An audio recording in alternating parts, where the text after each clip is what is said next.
Sang Sabda telah menjadi manusia dan tinggal di antara kita. Para sahabat Sabda Hidup yang terkasih, berjumpa kembali bersama saya, Frater Jimmy, dalam permenungan hari ini. Pada hari ini bersama Gereja Semesta, kita memperingati Santo Timotius dan Titus, Uskup.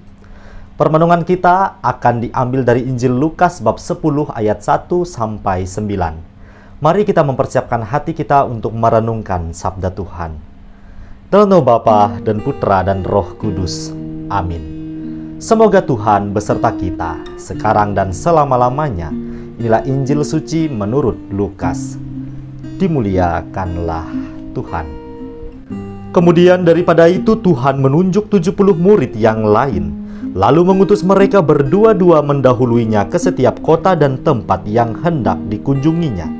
Katanya kepada mereka, "Tuayan memang banyak, tetapi pekerja sedikit.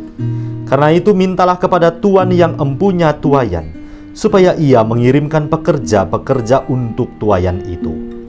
Pergilah, sesungguhnya aku mengutus kamu seperti anak domba ke tengah-tengah serigala. Janganlah membawa pundi-pundi atau bekal atau kasut, dan janganlah memberi salam kepada siapapun selama dalam perjalanan. Kalau kamu memasuki suatu rumah, katakanlah lebih dahulu, 'Damai sejahtera bagi rumah ini.' Dan jikalau di situ ada orang yang layak menerima damai sejahtera, maka salammu itu akan tinggal atasnya. Tetapi jika tidak, salammu itu kembali kepadamu. Tinggallah dalam rumah itu, makan dan minumlah apa yang diberikan orang kepadamu. Sebab seorang pekerja patut mendapat upahnya. Janganlah berpindah-pindah rumah. Dan jikalau kamu masuk ke dalam sebuah kota dan kamu diterima di situ, makanlah apa yang dihidangkan kepadamu. Dan sembuhkanlah orang-orang sakit yang ada di situ, dan katakanlah kepada mereka, kerajaan Allah sudah dekat padamu." Demikianlah sabda Tuhan. Terpujilah Kristus. Para sahabat Sabda Hidup yang terkasih, bacaan Injil hari ini menyajikan cerita di mana Yesus menunjuk 70 murid dan mengutus mereka berdua-dua mendahuluinya. Yesus mengutus mereka sembari berkata, "Tuayan memang banyak, tetapi sedikitlah pekerjanya. Karena itu mintalah kepada Tuan yang empunya tuayan, supaya ia mengirimkan pekerja-pekerja untuk tuayan itu."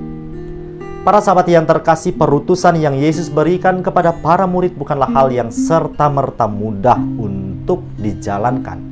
Lebih lanjut, Yesus menegaskan bahwa ia mengutus mereka seperti anak domba ke tengah-tengah serigala. Belum lagi mereka dilarang untuk membawa pundi-pundi, bekal maupun kasut. Lantas apa yang mau dikatakan sabda Tuhan hari ini kepada kita sekalian? Maka dari itu mari kita merenungkannya sejenak dalam terang iman. Perutusan yang diberikan Tuhan Yesus kepada para muridnya menuntut pemberian diri yang total, tidak setengah-setengah. Gambaran dari larangan Tuhan Yesus yang ia berikan kepada para murid untuk tidak membawa pundi-pundi dan bekal dalam perjalanan, mengisyaratkan bahwa perutusannya harus dijalankan sepenuh hati. Setiap orang yang mau menjalaninya harus mampu melepaskan diri, mampu menyangkal diri dari aneka keterikatan terhadap hal-hal duniawi ini. Tentu para sahabat yang terkasih, ungkapan Yesus ini jangan kita artikan secara harafiah, melainkan harus kita maknai lebih mendalam dengan terang iman. Keterikatan membuat siapa saja yang terbelenggu tidak dapat bebas dan bisa jadi justru mengalami ketergantungan. Maka pertama-tama mengikuti Yesus perlu yang namanya kemerdekaan diri. Memiliki hati yang bebas, berani dan siap menghadapi aneka tantangan di setiap perjalanan yang dilalui. Perutusan Tuhan Yesus senantiasa diperuntukkan menghadirkan damai, sukacita dan keselamatan.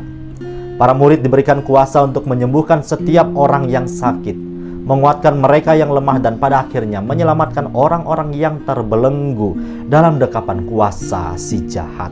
Maka para sahabat yang terkasih, perutusan ini tentu tidak hanya diperuntukkan kepada para murid saja, melainkan kepada setiap dari kita, pengikut-pengikutnya yang saat ini masih bersiarah di dunia ini.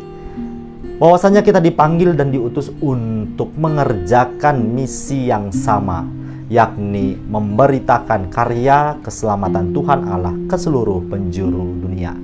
Maka dari itu jangan ragu dan takut terhadap aneka tantangan yang menghadang di depan.